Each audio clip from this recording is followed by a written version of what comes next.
जय महाराष्ट्र, जय जिजाऊ, जय शिवराय। काल पुण्यामध्ये सारथी या संस्थेत मराठा समाजातले एमपीएससी यूपीएससी गुणवंत विद्यार्थी व पालकांचा सत्कार सोहळा होता आणि या सत्कार सोहळ्यासाठी महाराष्ट्राचे मुख्यमंत्री देवेंद्र फडणवीस यांची प्रमुख उपस्थिती होती। या सुंदर कार्यक्रमास कुठेतरी गालबोट लावण्याचं काम पुण्याच्या मुळमुळू रडणाऱ्या खासदार मेधा कुलकर्णी यांनी करण्याचा प्रयत्न केला। त्यांच्याच पक्षाचे आमदार अभिमन्यू पवार हे जातीवादी आहेत असं विधान करून त्यांनी दोन जातींमध्ये तेढ निर्माण करण्याचा प्रयत्न केला। खरं पाहायला गेलं तर अभिमन्यू पवार यांनी केवळ अण्णासाहेब आर्थिक विकास महामंडळाचे अध्यक्ष नरेंद्र पाटील यांना सन्मानाची खुर्ची दिली गेली पाहिजे या गोष्टीचा विपर्यास करून हा विषय त्यांनी जातीवर नेऊन ठेवला।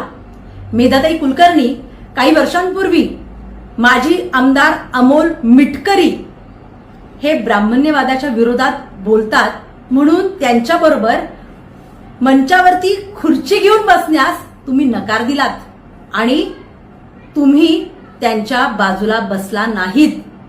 हे संबंध महाराष्ट्र आणि पुणेकर लक्षात ठेवून आहे। मग आता सांगा, जातीवाद नेमका कोण करत आहे? मेधा कुलकर्णी 7 वर्षांपूर्वी मराठा क्रांती मोर्चाचे आंदोलन तुमच्या दारात झाले। त्यावेळी मराठा समाजाला तुम्ही स्टंट करणारे मराठे म्हणून हिणवलं होतं। मग आता सांगा, मेधा कुलकर्णी जातीवादी नेमकं कोण आहे? याच मेधा कुलकर्णी यांच्या मुलानं मराठा क्रांती मोर्चाच्या कार्यकर्त्यांना शिवराळ भाषा वापरली होती, त्यांचा अपमान केला होता। त्यावेळेस देखील 2 शब्दांची दिलगिरी व्यक्त करण्याची सुद्धा तसदी या मेधा कुलकर्णी यांनी घेतली नाही। मग नेमकं जातीवाद कोण करत आहे हे पुणेकरांना आता पक्क समजलं आहे। केवळ डोळ्यातून 2 अश्रू काढून तुम्ही प्रत्येक वेळी जो स्टंट करता तो पुणेकरांना बिलकुलच पसंत नाहीये।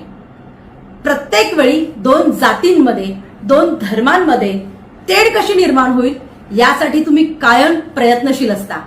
मुळात खासदारकीचं मुख्य काम सोडून तुम्ही केवळ जाती जाती आणि धर्माधर्मांमध्ये लोकांना अडकवून ठेवण्याचा प्रयत्न करत असता आणि हे पुणेकरांना बिलकुलच आवडत नाही, हे तुम्ही समजून घ्या। प्रत्येक वेळी जाती आणि धर्मावर येऊन तुमचं राजकारण आणि समाजकारण थांबतं हे अत्यंत घाणेरडं आणि लज्जास्पद आहे। काहीही झालं तरी तुम्ही पुण्याच्या खासदार आहात, मग पुण्याच्या विकासासाठी काय काय करायला हवं, किती कामांचा धडाका पाहिजे हे राहिलं बाजूला, मात्र जात धर्म बास इतकंच राजकारण आणि समाजकारण तुम्हाला माहित आहे। मेधाताई कुलकर्णी या पुण्यामध्ये असंख्य लहान बालकं, मुली आणि महिला बेपत्ता आहेत। याबाबत तुम्ही काय केलं हे सुद्धा पुणेकरांना समजू देत। त्याच्यामुळे जातीवाद करणारे नेमके कोण आहेत हे सगळ्या पुणेकरांना आणि संबंध महाराष्ट्राला समजलेले आहे। त्यामुळे मराठ्यांकडे बोट करून तुम्ही जर चुकीचा निशाणा साधत असाल तर तो निशाणा आम्ही हाणून पाडलेला आहे, हे तुम्ही विसरू नका। अशा पद्धतीने कोणतंही वक्तव्य तुमचं इथून पुढे खपून घेतलं जाणार नाही याची नोंद। केवळ पुढची खुर्ची बसायला मिळाली नाही म्हणून तन करत स्टेजवरून कुलकर्णीबाई तुम्ही निघून गेलात। तुमच्या दृष्टीने तुम्हाला भेदभावाचा सामना करावा लागला। भेदभाव काय असतो हे पहिल्यांदाच कळलंय वाटतं तुम्हाला। या देशात 2.5-3 हजार वर्ष भेदभावाचा सामना इथल्या बहुजनांना, इथल्या शोषित घटकांना करावा लागला। त्याच्याबद्दल कळलं का काय असतं ते? छोट्याशा भेदभावाला एवढा मीडिया डोक्यावर घेता, 2-2, 3-3 दिवस माध्यम वापरता। 2.5-3 हजार वर्ष गावाच्या बाहेर राहणाऱ्या, तुमचं सडलेलं कुचकं विटलेलं खायची ज्यांच्यावर वेळ आणली त्यांच्या भेदभावाच्या प्रती कधी बोलला नाहीत तुम्ही।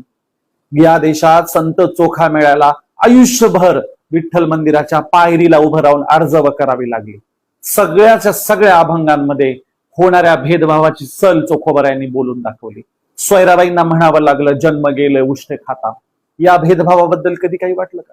छत्रपती शिवाजी महाराजांच्या राज्याभिषेक सोहळ्याला विरोध केला, मनाला किती लागला असेल, महाराजांना काय वाटलं असेल? स्वतःच्या पोराने मनगटाच्या जोरावर राज्य उभं केलं तर जिजाऊंच्या हृदयाला किती लागला असेल. या त्यांच्या प्रती केलेल्या भेदभावाबद्दल तुम्हाला काही वाटलं का? ज्योतिराव फुलेंच्या दारामध्ये मेलेली जनावर आणून टाकली, त्यांना नाव उमेद केलं, तोंडावर बोलले, म्हणे व्याकरण जमत नाही. त्यांच्यासाठी तुम्ही ज्या वागणूक दिली, त्यांच्यासाठी जो भेदभाव केला, त्याबद्दल काही वाटतं तुम्हाला? सावित्रीमाईंना हृदयाला किती टोचला असेल अंगावर शेण चिखल गोटे फेकताना. या भेदभावाबद्दल तुम्ही नाही बोलणार. साधी खुर्ची नाही मिळाली तर काय तो ऑरा, काय चेहऱ्यावरचे भाव, काय तंतन, समग्र मीडिया हाताशी धरून ते भेदभाव दाखवणं चालू आहे. बाकीच्यांच्या भेदभावाबद्दल बोला ना तुम्ही. एवढा मोठा धिप्पाड पहिलवान असणारा आमचा शाहू राजा, अहो तुम्ही काय कसं वागलात त्यांच्याशी? वेदोक्ताच्या प्रकरणात महाराजांच्या हृदयाला लागलं नसेल? त्यांना तुम्ही जो दर्जा देत होता, जो केसरी मधून लिहित होता, ज्या वालगणा हे करत होता, क्षत्रियांना अधिकार नाहीत म्हणे, तुम्ही शूद्र आहात, शूद्र म्हणताना, त्यांचा अपमान करताना, त्यांच्याशी भेदभावी अमानवीय वागणूक देताना तुम्हाला टोचले ना का? इंगळ्या टोचल्या नाही? वाईट वाटलं नाही? खुर्चीसाठी एवढी मरमर? साध्या खुर्चीसाठी माझ्याशी भेदभाव झाला. या देशात हजारो वर्ष स्त्रियांना भेदभावाचा सामना करावा लागला. या देशात हजारो वर्ष भटके विमुक्त अस्पृश्य जातींना भेदभावाचा सामना करावा लागला. त्या भेदभावाच्या प्रती कधीतरी बोला, कधीतरी एवढा मीडिया घ्या सगळ्या अंगावर. आणि आजही काही भेदभाव होत नाही का? खैरलांजीला मिळाला का न्याय? आदिवासी जाती जमातींवर जो अन्याय होतो त्याला मिळतो का न्याय? आजही तुम्ही लोक प्रचंड भेदभाव करता, पावला पावलावर भेदभाव करता, खेड्यापाड्यात भेद करता, शहरांमध्ये भेद करता. अहो तुमच्या शहरामध्ये तुमच्या आत्रे, फडके, लेले, कुलकर्णी यांच्या अपार्टमेंटमध्ये कांबळेला, सावंतला, बनसोडेला, साळवेला घरं मिळत नाहीत, रूम मिळत नाही.